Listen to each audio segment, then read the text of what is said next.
عن ابي قتادة رضي الله تعالى عنه عن النبي صلى الله عليه وسلم قال العبد المؤمن يستريح من نصب الدنيا وأذاها إلى رحمة الله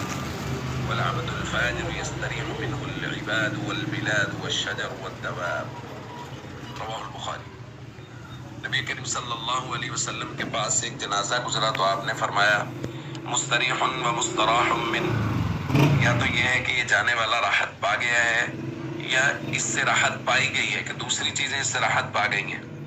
صحابہ نے عرض کیا یا رسول اللہ ما المستریح والمستراح من، اس بات کا مطلب کیا ہے، تفصیل کیا ہے کہ یہ یا تو راحت پا گیا ہے یا اس سے راحت پائی گئی ہے؟ تو آپ صلی اللہ علیہ وسلم نے فرمایا بندہ مومن جب دنیا سے جاتا ہے تو وہ دنیا کی تکلیفوں اور مشکلوں سے اللہ کی رحمت کی طرف چلا جاتا ہے، راحت پا جاتا ہے، اور بندہ فاجر جب دنیا سے جاتا ہے تو اس سے راحت پاتے ہیں انسان بھی، شہر بھی، درخت بھی، حیوانات بھی۔ تو دوستو جو بندہ بھی دنیا سے جاتا ہے وہ دو حالتوں میں سے ایک حالت پر ہوتا ہے، یا تو یہ ہے کہ وہ اللہ کی رحمت کی طرف راحت پا کے چلا جاتا ہے کہ دنیا کی تکلیفوں سے، مصیبتوں، دکھوں سے وہ اللہ کی رحمت کی طرف چلا جاتا ہے کہ وہ نیک اعمال کر رہا تھا وہ اللہ کی رحمت کی طرف منتقل ہو گیا،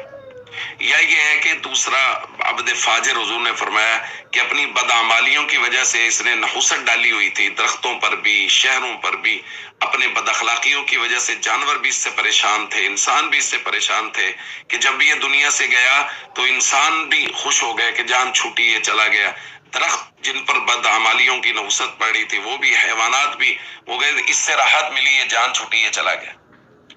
تو دوستو ہمیں طے کرنا ہے کہ ہم کن لوگوں میں سے ہیں، ہم دنیا سے اللہ کی رحمت کی طرف منتقل ہوں گے یا خدا نخواستہ اپنی بدعمالیوں کی وجہ سے ہم ایسے ہوں گے کہ ہم جب دنیا سے جائیں گے تو جانور بھی خوش ہوں گے، انسان بھی خوش ہوں گے، شہر بھی خوش ہوں گے کہ اس کی بدعمالیوں کی نحوست ہم پر پڑتی تھی۔ نیک اعمال کریں تاکہ اللہ کی رحمت کی طرف منتقل ہو۔ السلام علیکم ورحمۃ اللہ وبرکاتہ۔ Share and like for encourage.